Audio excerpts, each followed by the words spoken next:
Bueno, buenas noches, bienvenidas y bienvenidos a esta noche de museos del mes de febrero, noche de museos virtual, a la distancia, desde el Archivo Histórico de la Ciudad de México, Carlos de Sigüenza y Góngora. Hoy tenemos una noche muy interesante, muy importante para nosotros y para la ciudad en general, porque se encuentra aquí, en esta noche de museos, el equipo de digitalización y de investigación sobre la historia de la urbanización de Tenochtitlan, pues sin duda más importante que existe, que se conforma por Tomás Filsinger, Jesús Gerardo Medina y Edgar Allan Lara Paredes. Ellos, bueno, pues ya ahora mismo nos platicarán en qué consiste su proyecto. Muchos de ustedes seguramente que lo conocen. Y pues vamos a presentarles a Edgar Allan Lara Paredes, que estudió la licenciatura en Historia y Sociedad Contemporánea en la Universidad Autónoma de la Ciudad de México, la UACM, nuestra querida UACM. Realizó una maestría en estudios regionales en el Instituto Mora y estudia el doctorado en el Centro de Investigación y Docencia Económica CIDE en Historia Aplicada.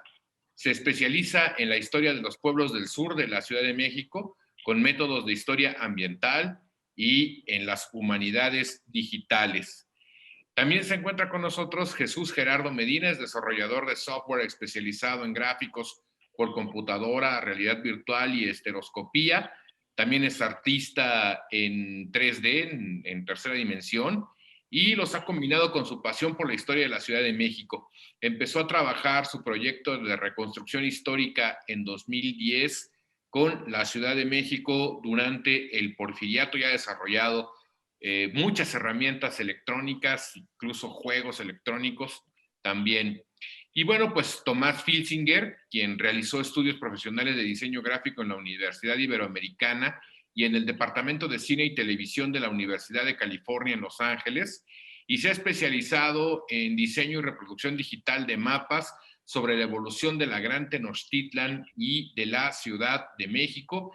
Es Tomás Filsinger, uno de los investigadores y bueno, pues de los personajes que nos ha estado entregando durante los últimos años unos productos, la verdad, muy notables sobre la reconstrucción de la Cuenca de México y de la Ciudad de México, Tenochtitlan. Vamos a darle pues la palabra a Tomás para que nos hable en general del proyecto y vamos a charlar con ellos.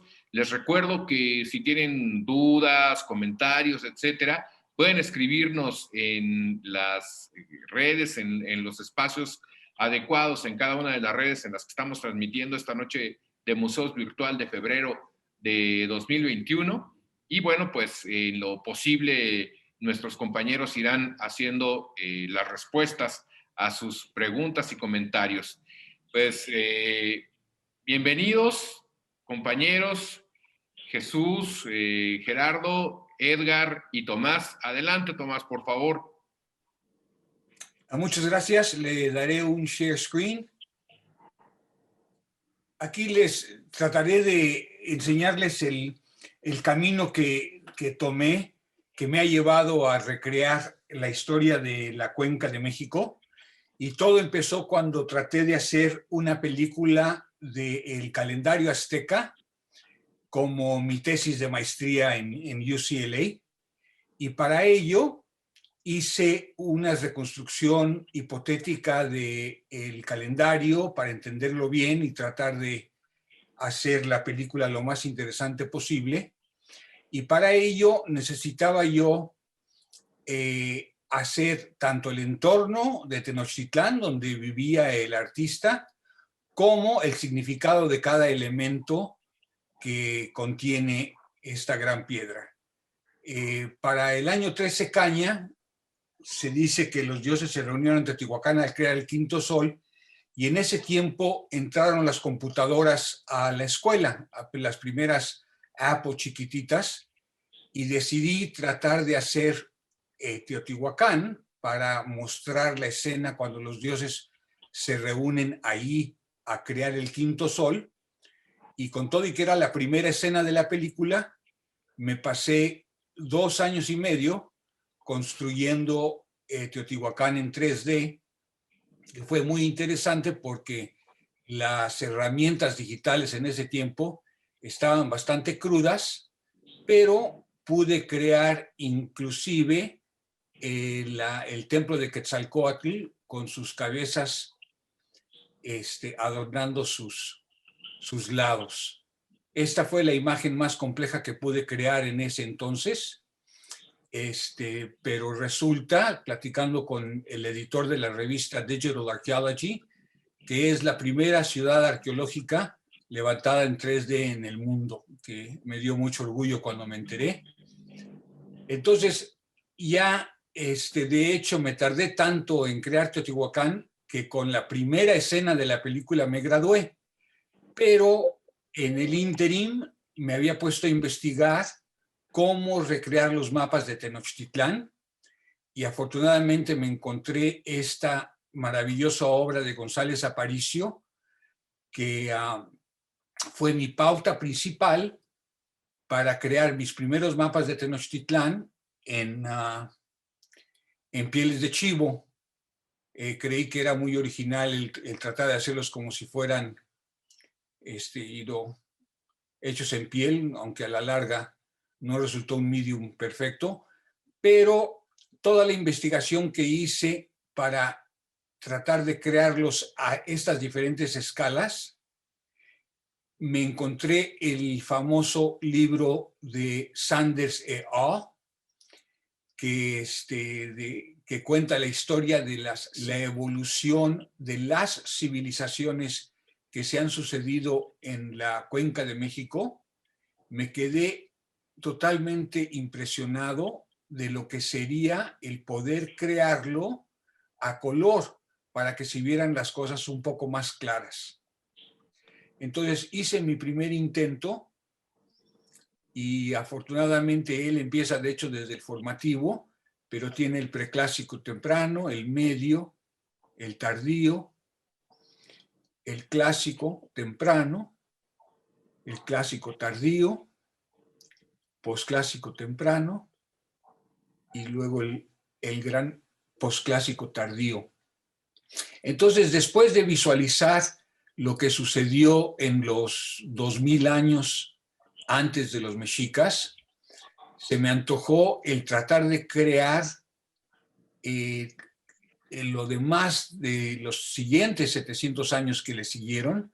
Entonces me puse a investigar todos los mapas que pude, empezando desde el primero que se publicó supuestamente de Tenochtitlán, con todo y que tiene demasiados errores como para usarlo como base. Desgraciadamente, por varios siglos casi, este mapa se copió y se fue la base para muchos otros, y de las críticas que tengo es de que borraron a todas las chinampas, todas las chozas de los indígenas, y es una ciudad totalmente europea. Obviamente es porque el grabador no tenía idea de cómo eran las cosas y se puso a inventarlas. Este mapa fue copiado por mucha gente, y dado a que era una gran ciudad en una isla, también tuvo una cierta influencia lo que estaba sucediendo en la cartografía universal, incluyendo la utopía de Tomás Moro y el par de cartógrafos más famosos de ese siglo, Brown y Hogenberg, hicieron un atlas insuperable que tiene más de 200, 300 láminas de las ciudades más importantes del mundo, y ellos también hicieron un Tenochtitlán. Desafortunadamente usaron como base, no tenían más que el de Cortés, y por eso apenas es reconocible como una ciudad casi jardín. Más bien parece una ciudad totalmente urbanizada europea, Entonces, uno de mis intentos es usar puros pedazos de Brown y Hogenberg y armar un Tenochtitlán como si hubieran ellos tenido datos muchísimo más precisos. En el estudio de los mapas, digamos, en este de Ramusio, todavía se nota que tiene la marca de el de Nuremberg. Y con muchas fantasías, en el sentido de que yo creo que el mapa de Nuremberg más bien fue construido a base de la información que estaba en las cartas de Cortés, pero no tenían material gráfico en el cual basarse, por lo cual, digamos, esta es supuestamente la Coatlicue y su descripción era: sus brazos son serpientes, y pues no supieron cómo resolverlo y le pusieron ahí unos, y decían, el templo de Quetzalcóatl es redondo, y aquí le ponen uno parecido al Partenón. O sea, una serie de mezclas que no tienen nada que ver más que una visión europeizante. Sí, porque digamos aquí en este caso, me imagino que se nota a leguas que están copiando la plaza de San Marcos de Venecia, porque sí se comparaba a Tenochtitlán con Venecia, y entonces el Daumont dijo, pues así, pongo más o menos la plaza de San Marcos, le cambiamos el león por un águila, y ya da el ancho como si fuera. Que las chinampas las construyen así sobre el agua. Pues mira, ponemos una balsa con unos troncos grandes. Entonces, todo este material no desapareció hasta que ya empezaron a haber mapas un poquito más precisos en el siglo XVI tardío. Porque digamos aquí el cacho del mapa, a veces se le llama de Maguey, con todo y que es Amate, pues es casi puro chinampa, con todo y que solamente es una parte. Se nota la extensión de las chinampas, que en casi todas las versiones europeas desaparecieron. Entonces, para mí fue fascinante el meterme a estudiar todos los mapas de la Ciudad de México que se han hecho, gracias primero al libro de 500 mapas de la Ciudad de México y luego de el de la doctora, hijo, ahorita ya se me olvidó, ahorita se los mencionó, pero con todo este material dije, bueno, ¿cómo le puedo hacer para reconstruir la evolución de la ciudad utilizando estos mapas como base? Pero dado a que mi interés principal es que cuando cambiemos de una época a otra no brinquen las cosas ni los formatos, entonces empezar con un archivo que pueda sobreponer las cosas y principalmente rescatar los tesoros que estos mapas contienen. Como por ejemplo aquí este de Bartres, es una de las mejores lagunillas que he visto, porque hay la cuestión de cómo se entraba a la lagunilla, dado a que el mercado de Tlatelolco era el más concurrido. Aquí era donde llegaban casi todas las canoas de alrededor. ¿Cómo se llegaba a esa lagunilla para desembarcar las mercancías?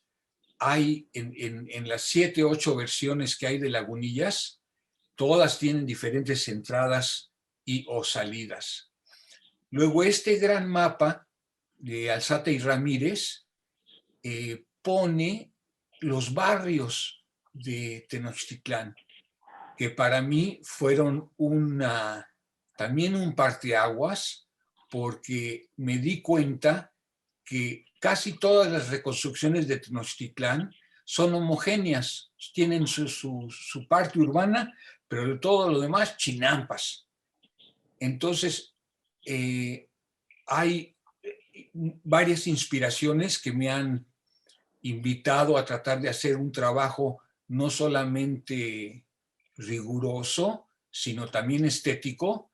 Están estos estos gemelos americanos que se pasaron también unos 10, 15 años investigando cómo era Tenochtitlán y acabaron con pinturas al óleo de estas diferentes.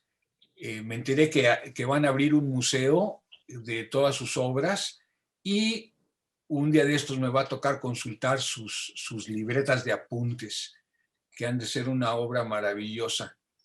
Entonces, decidí manejar varias escalas para poder entender toda la cuenca, que es la cuna de lava, cuna de agua. Entonces, el chiste era tratar de recrear lo que pasa en la gran cuenca a través de los milenios. En esta gran cuna de lavas, estos son todos los conos volcánicos de la cuenca, la cuna de agua, la cuna de tierras y la cuna de movimientos, muchos de los cuales se han sucedido aquí. Entonces, ¿qué periodo de tiempo? El objetivo es tratar de hacerlo, de hecho, desde el preclásico hasta la época moderna, con unos 20 pasos.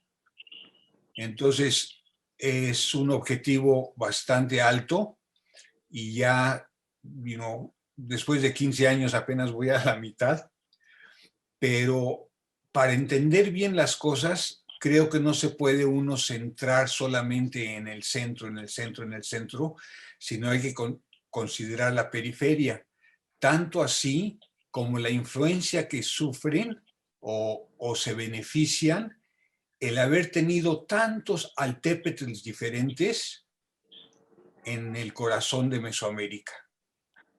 Este es un mapa en donde los que están de rojo son los que eran conquistados y rendían tributo, y los que están en anaranjado son los altépetls, que les llama la doctora Brennan estratégicos, que sí estaban controlados por los mexicas, pero no pagaban tributo. Y los blancos son los que se pudieron mantener independientes. Entonces, desde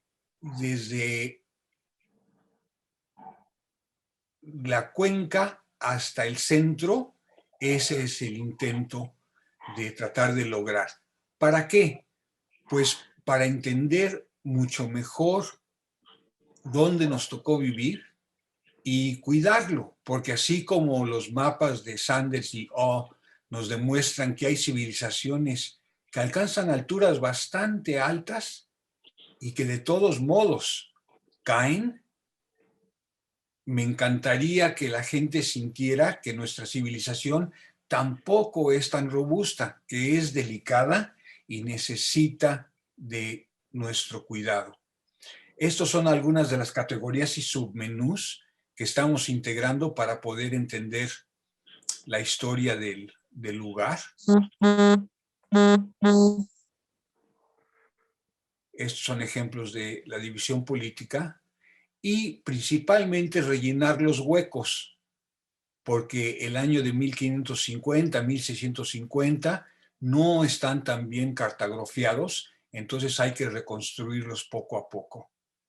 Digamos, este es un mapa precioso de Pedro de Arrieta, pero está totalmente ortogonal, pero tiene una cantidad de información fabulosa, entonces pude reacomodar cada cuadra por cuadra para ya acomodarla sobre la matriz de la ciudad y poder verla en casi 3D, con sus indicaciones. Afortunadamente, todo el trabajo que yo he hecho es principalmente plano, en puros planos, pero los he sincronizado sobre una base y reacomodado, transformado, parchado, para que cuando brinquemos de época a época, no solamente se vea los cambios de las manchas urbanas, sino también el secamiento de los lagos y el cambio del curso de todos los canales. estamos orgullosos de que ahora nuestros mapas están perfectamente sincronizados y dentro de Google Earth uno podría verlo a gran lujo de detalle a través de las épocas. Como les mencionaba hace un ratito, el descubrir los mapas de los diferentes barrios de Tenochtitlán me dio pauta a tratar de hacerlo más heterogéneo, dado a que cada barrio tiene nombres bastante ilustrativos, el lugar del agua blanca, donde están los zapotes, donde están los tomates, donde está el juego de pelota, el templo de la diosa, etcétera, etcétera. Se puede reconstruir Tenochtitlán con más lujo de detalle. Aquí mostramos el crecimiento de las islas originales de Tenochtitlán y Tlatelolco hasta llegar a la situación que tenían cuando llegaron los españoles. Este es mi intento del 1600 y pico. El 1700 ya integrado, este tiene como 4 o 5 mapas diferentes integrados, todos sincronizados.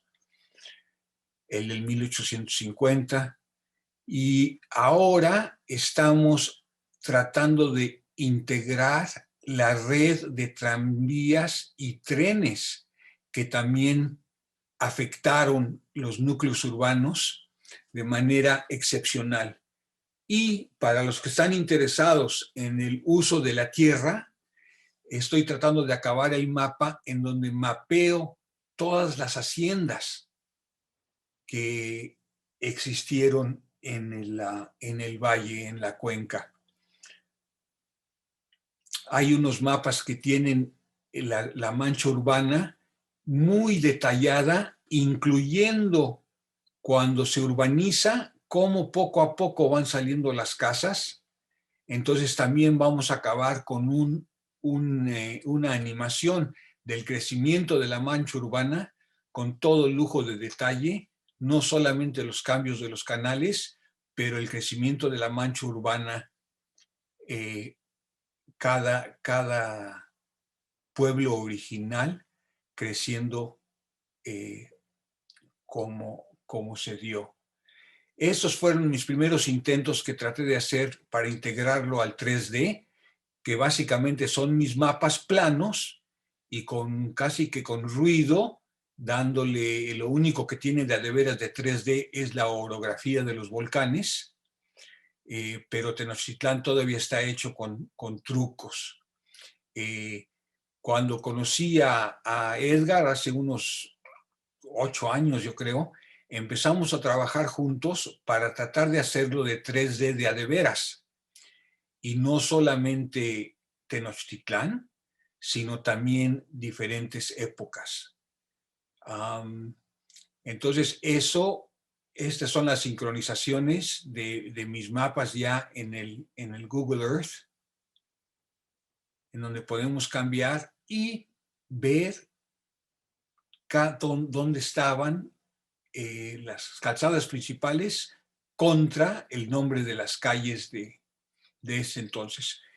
Hace año y pico nos invitaron a hacer unos fotomurales en el Museo Universum y nos pidieron que fuera de 6 metros por 3 y no sabíamos si lo íbamos a poder lograr, si nuestros mapas tenían la suficiente resolución, pero para darnos una idea del trabajo que ha involucrado, mis primeros mapas de Tenochtitlán que hice con los cambios a la Ciudad de México tenían 1024 píxeles de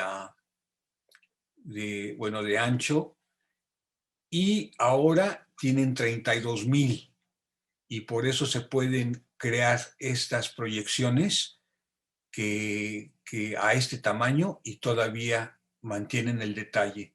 Entonces, para el siguiente paso de entrar a lo que verdaderamente es 3D y reconstrucciones virtuales, le paso la palabra a Gerardo, que nos puede mostrar el trabajo que estamos haciendo.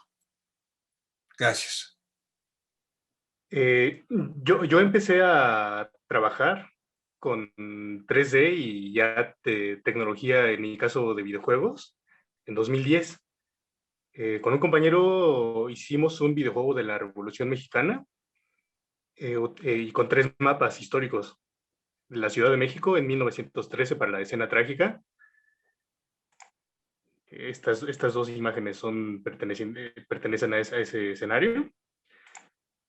Hicimos también la toma de Cuautla en 1911 por los zapatistas y la toma de Zacatecas en 1914 por la División del Norte. Aquí pues estuve buscando toda la información que pude en planos, en libros, en pinturas, en fotografías antiguas, y realmente disfruté mucho haciendo esa investigación. Creo que me divirtió más hacer esa investigación y la reconstrucción de la ciudad que el mismo juego. Y sí, le puse muchos detalles, tal cual, con lo que la investigación me dio. Por ejemplo, la traza del jardín central del Zócalo con todo y sus jardineras, que datan de tiempos de Maximiliano. El Zócalo, que le dio nombre como popularmente se le conoce, a la Plaza de la Constitución. El plano del kiosco fundido en Francia, ese también lo encontré. También detallé el Palacio Nacional como estaba en ese tiempo. La catedral también, y calles aledañas, hasta las vías el trazado de las vías de los tranvías, la posición de las luminarias, todos esos detalles sí son históricamente de investigación. Y bueno, este proyecto no se publicó, nunca lo consideré listo para lanzarlo al público, pero bueno, no quería que se quedara ahí. Entonces, con toda esa investigación histórica se podía hacer una aplicación ya educativa. Estuve trabajando yo solo, quería mostrar la historia de la Plaza Mayor. Entonces, ahorita le añaden esto al video. Esto lo hice con Blender, un software de edición 3D libre. También el UDK, el Unreal Development Kit, que es un derivado de Unreal Engine 3. Y era tecnología de esa época, 2010, 2011. Y después, estos son los nuevos gráficos con el Unreal 4. Y aquí estuve trabajando. Y por esos tiempos fue cuando se me ocurrió contactar a Tomás, porque, pues sobre todo para Tenochtitlan, si te paras en el Templo Mayor, pues tienes que ver la isla y los lagos. Y ya había visto el trabajo de Tomás desde por el 2005, por ahí que ha circulado por internet, y pues yo creo que todos los que nos dedicamos a esto ubicamos su trabajo. Y pues con Tomás empezamos a establecer una relación aquí colaborativa que empezó a ser muy fructífera. Y bueno, a ver, esto es la ciudad del Porfiriato, ya con el Unreal 4, con una nueva iluminación que me inspiré en los postimpresionistas franceses. Aquí vemos el jardín central.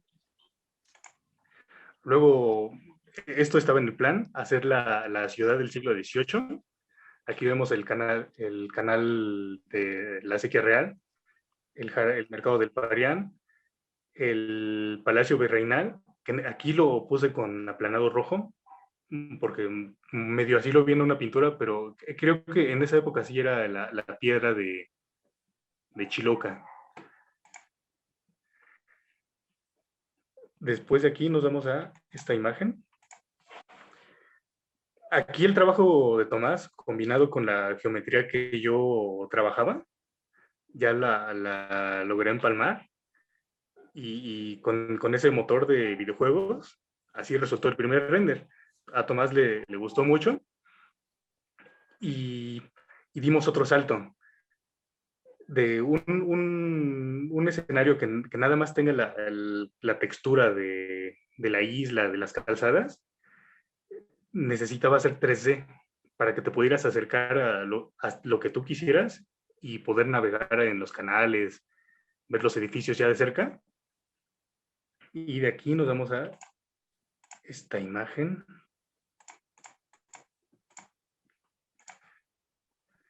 Y este es el resultado ya de la colaboración del 3D, que ya se puede ver desde cerca con los mapas de Tomás.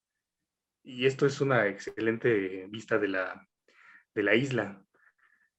En ese tiempo tenía unas nociones de cómo tenían que ser los lagos, porque generalmente el nivel del agua era muy bajo y no era un espejote de agua como visualizamos el lago de Chapala o el de Pátzcuaro, sino que muchas zonas en realidad eran humedales, a veces más pantano que lago. Y tenía algo de noción, por eso este mapa tiene tiene vegetación aquí de este lado, y se puede ver en mapas como el de Gómez de Trasmonte. Él sí ponía vegetación, en donde muchos ponen nada más agua. Estas son otras imágenes de la recreación. Aquí te puedes acercar hasta donde quieras y caminar ahí. Aquí es más o menos cómo se vería la cuenca de México y sus lagos desde el Paso de Cortés.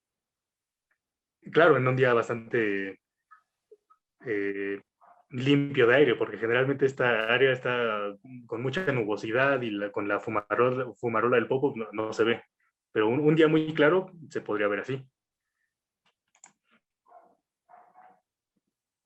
Esta es otra vista probando iluminación nocturna, porque a mí me gustaría mucho hacer una recreación de esos paseos que hacían comerciantes o hasta visitantes en el Canal de la Viga. Antes la gente ahí se iba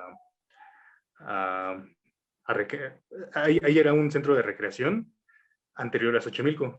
Y Xochimilco realmente es como un heredero cultural. Ir a Xochimilco a pasear en las trajineras es el heredero directo de ir al Paseo de la Viga, que era este.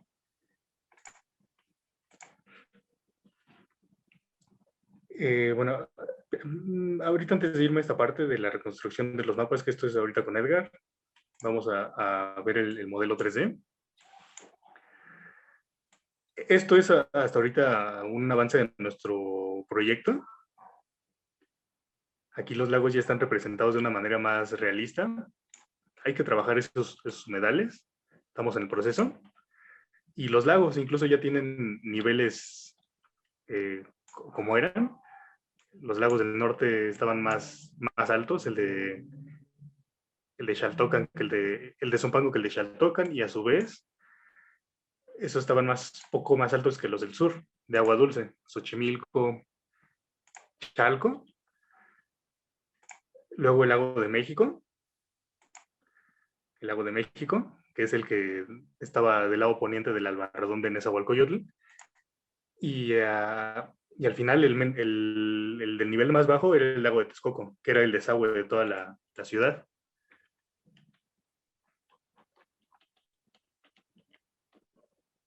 Aquí podemos ver la isla con elementos como el acueducto que corría por la calzada México-Tacuba, un acueducto doble con segmentos de barro y doble por si había que limpiar un canal. El otro podía continuar transportando agua. Aquí vemos Tlatelolco, la lagunilla. Hipotéticamente aquí le puse un embarcadero porque estaba al lado del mercado de Tlatelolco y esta lagunilla sería como estacionamiento para las canoas de todos los comerciantes. La ciudad pues era una ciudad con muchas calles de agua, otras de tierra y todo conectado con puentes desmontables con vigas de madera. Aquí, por ejemplo, hacemos una simulación de la construcción de una chinampa. Estas chinampas eran del tipo que le ganaban terreno al lago, poniendo primero estacas de aguejote, luego rellenando el interior con hierbas, con lodo, con ramas, y poniendo también estacas. A lo mejor había estacas verticales para cuando había un edificio grande de piedra, como un templo. Aquí esta zona, aquí se le editan, aquí le editan esto, es que estamos haciendo un ajuste ahí del recinto sagrado. Este es el recinto sagrado como lo tenemos ahorita. Este proyecto hay que hacer hincapié en que está en desarrollo, está en construcción. Entonces, cada dato arqueológico nuevo que nos llega, la investigación que cada vez encontramos más, sí vamos corrigiendo y añadiendo cosas y modificando. Este proyecto, así como lo ven, es un proyecto vivo. De hecho, yo creo que es un proyecto para toda la vida y está en constante mejora. Este recinto sagrado, ahorita sí lo vamos a estar trabajando mucho, mejorándolo. Esta visión es un poquito ya anticuada, pero ahorita estamos trabajando en eso. Que de hecho todavía tiene mucha influencia de Marquina. Aquí podemos ver el Templo Mayor con sus almenas, sacas de los códices, sus elementos en la crestería, por ejemplo, el de Huitzilopochtli tiene cráneos. Aquí estaba la piedra del sacrificio, enfrente del de Tlaloc había un chacmol con sus braseros aquí en los lados.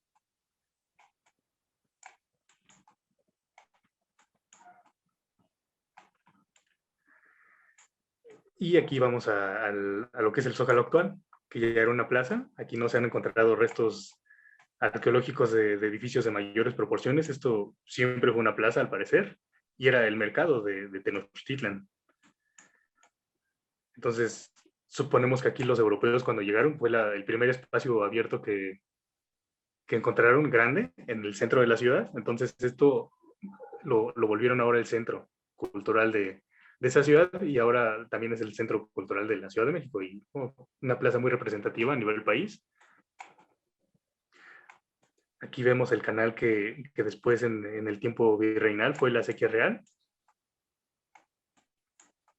Incluso para escenas de la conquista, aquí les muestro una interpretación mía de uno de los 13 bergantines con los que Hernán Cortés sitió la ciudad. Eran 13 que se construyeron en Tlaxcala, algunos con 2 mástiles, otros con un solo mástil, y con las proporciones que mencionan las crónicas, unos 12 metros de eslora de largo por 3 metros de manga, que es el ancho, con 6 remeros de cada lado y su barda.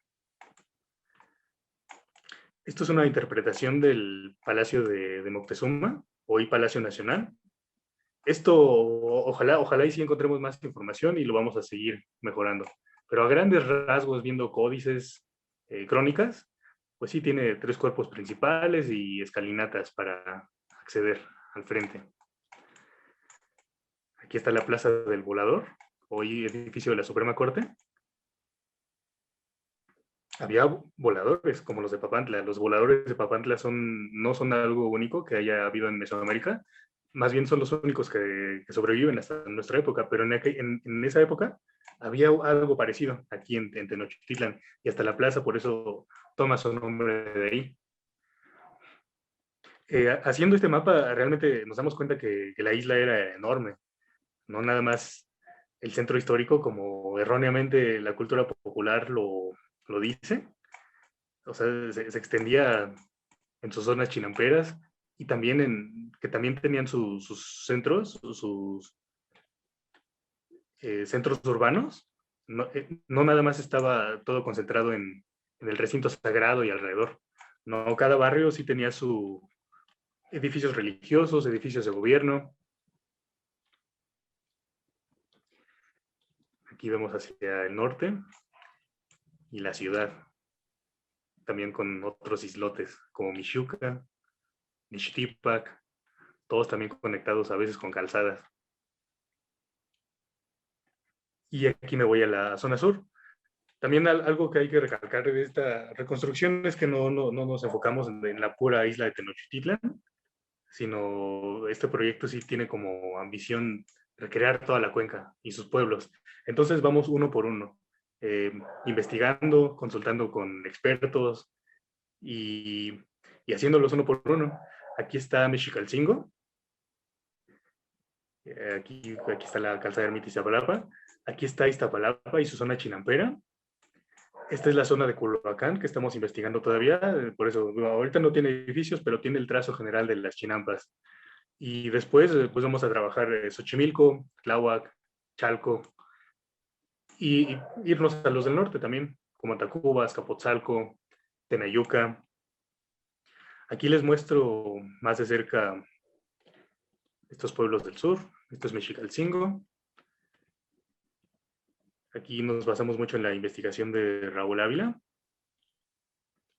y su recinto sagrado, que ese lo vamos a estar detallando. Tenemos incluso también información de palacios que están en un predio atrás, en el Unitec, un temazcal, chinampas y un embarcadero.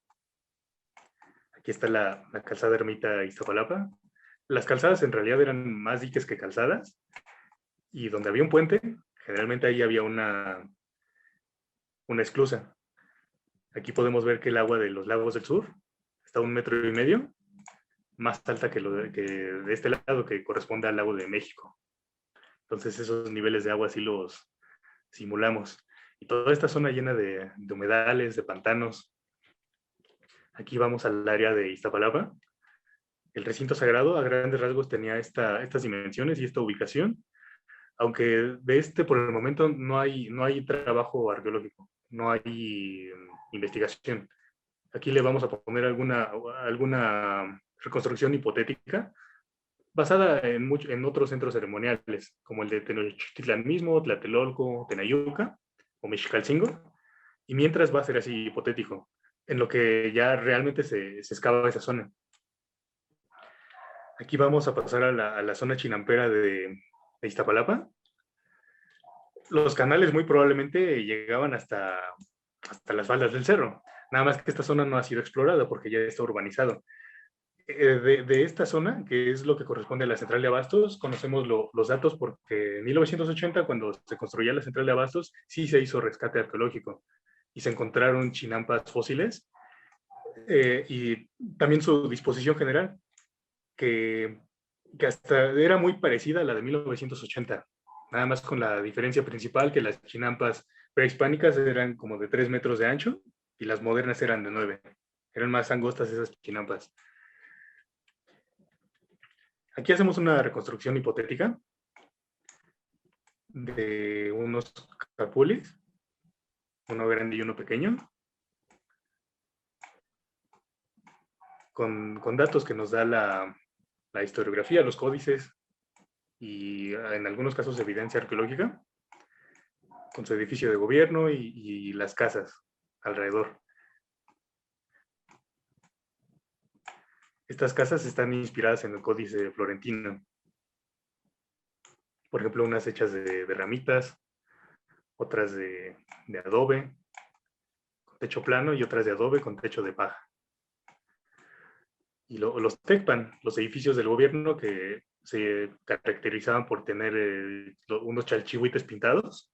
Entonces eso significaba importancia, el edificio de gobierno.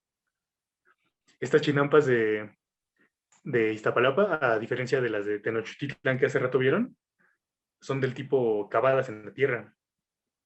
No eran con tronquitos alrededor, como hoy están en Xochimilco, porque estas no eran, creemos que no fueron ganadas al lago, sino que aquí había un gran pantano, una ciénega, y lo que hicieron fue nada más cavar, y estarlos manteniendo. Obvio, una chinampa tenía que estarse manteniendo, si no se podía negar. Entonces, para mantener la navegabilidad y el flujo de agua, siempre tenían que estar en constante mantenimiento.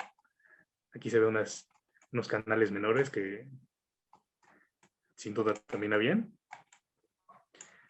Y esto es una reconstrucción hipotética más temprana que hicimos de un calpuli.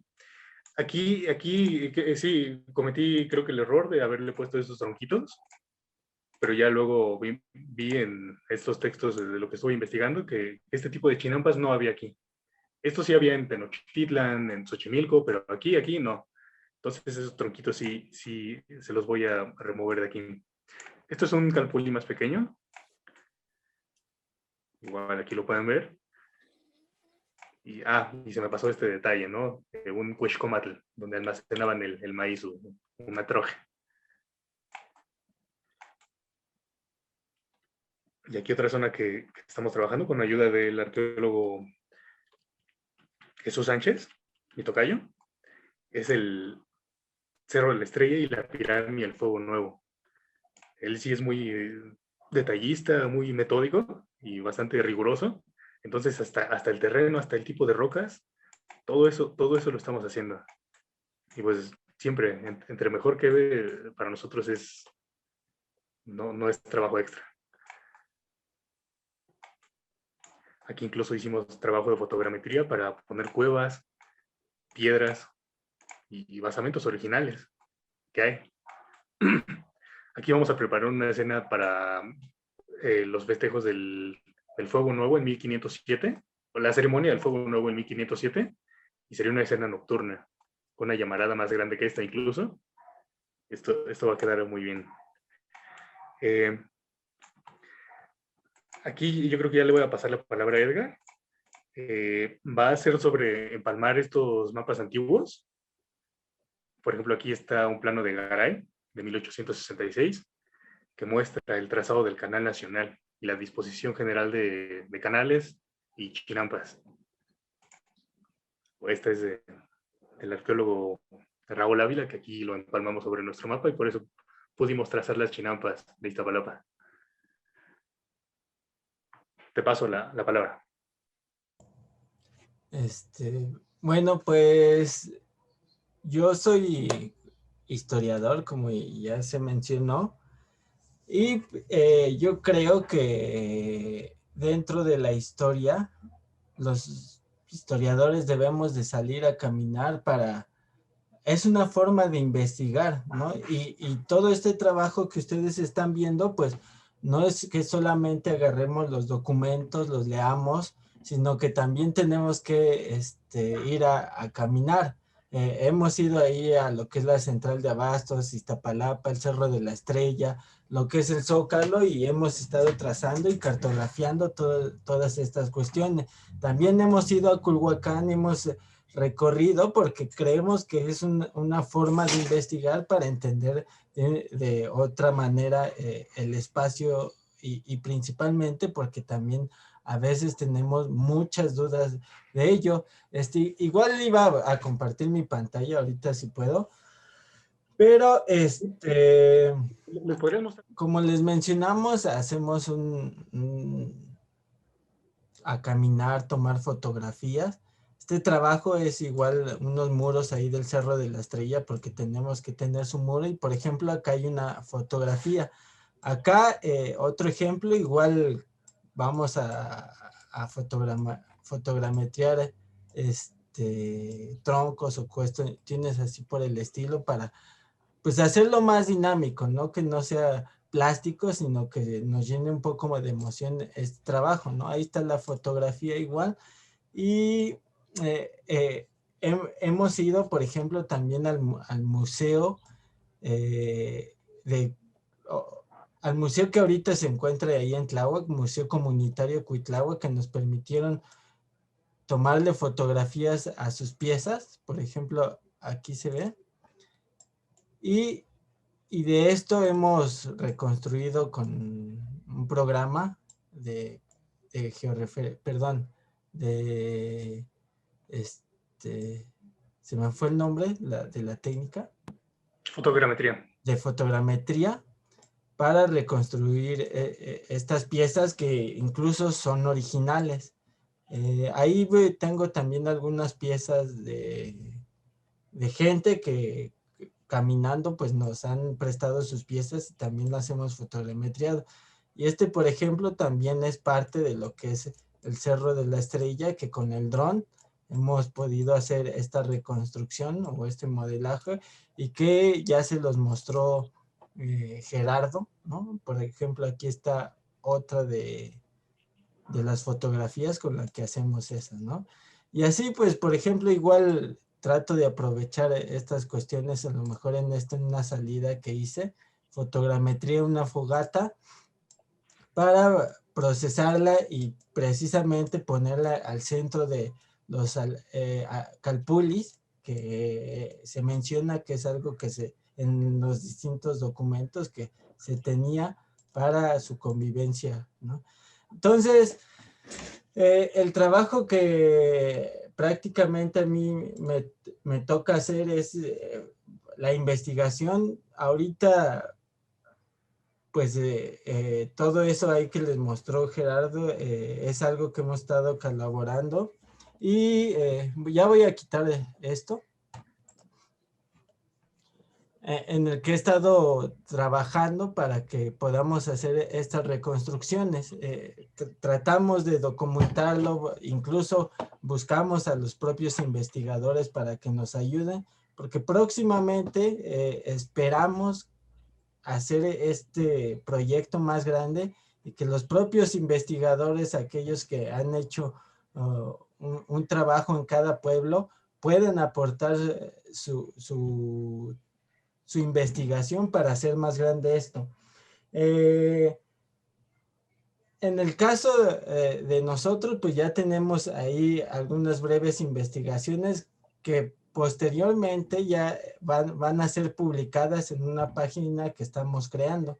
Pero pues esperemos que sea en este año para que las puedan leer y puedan apreciar más este trabajo. Incluso esperemos que la aplicación para celular pueda salir este año. Entonces, pues de mi parte es eso y les agradezco ahí, Juan Gerardo, y por la invitación, y no sé si quieren agregar algo mis compañeros. A lo mejor quizá para cerrar, podemos enseñar el video que hicimos para el Museo del Modo.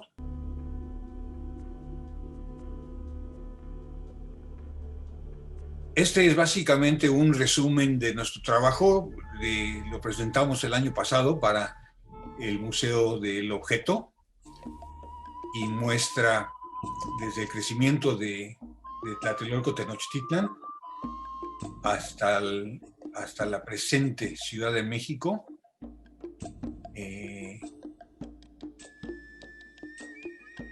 Más o menos lentamente para poder disfrutarlo o poder sufrirlo, los grandes cambios.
pues hasta ahí.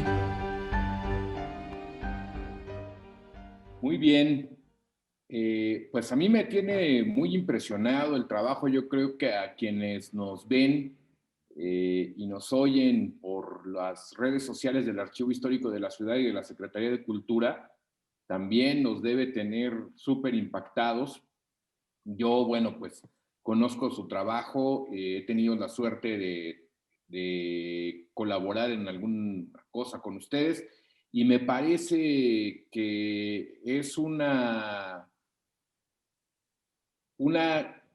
recreación y una creación que merece toda nuestra admiración y se los quiero expresar. Además también me parece que es una aportación muy importante en este mundo en el que la historia y todas las humanidades pues se están adaptando al entorno digital. Y creo que este es un gran ejemplo de cómo se puede realizar esa adaptación de una manera súper exitosa. Yo los quiero felicitar, Jesús Gerardo, Tomás, Edgar, por esta labor. Y bueno, pues también decirles a ustedes y a nuestro público, a nuestros usuarios, a quienes están viendo esta transmisión, que pues el Archivo Histórico de la Ciudad los recibe con mucho gusto, con los brazos abiertos, con mucho cariño. A ustedes que muestran este estupendo trabajo y a quienes lo miran, y también ponemos a su disposición pues, todo el acervo de la mapoteca de la ciudad por si se requiere para que continúen desarrollando esta labor tan encomiable. Mil gracias. ¿No? Pues no nos resta más que despedirnos de todas y todos ustedes. Yo espero que haya sido de su agrado. Estoy seguro de que todos quedaron tan impactados como nosotros. Y pues los esperamos en la próxima noche de museos aquí en el Archivo Histórico de la Ciudad de México, Carlos de Sigüenza y Góngora. Nuevamente, muchas gracias a Tomás, a Edgar, a Jesús Gerardo. Yo quisiera nada más que le dieran un saludo, que se despidieran de nuestros usuarios y poder cerrar esta charla de febrero de 2020, esta noche de museos a la distancia de febrero de 2021. Si son tan amables. Sí, muchas gracias a ustedes por ofrecernos esta ventana para enseñar nuestro trabajo en proceso y le seguiremos dando. Muchas gracias. Pues quiero verme en video. ¿Sí me veo en video? Sí, te ves. Ah, ya. Es que hablo y no se ve mi video. Te veo a ti. No te preocupes, te estamos viendo. Ah, ok. Es que para que salga en mi video. Sí, ok. Pues muchas gracias de mi parte también. Aquí estamos dando lo mejor de nosotros y queremos darle gran impulso cultural a la ciudad. Muchas gracias. Edgar, por favor.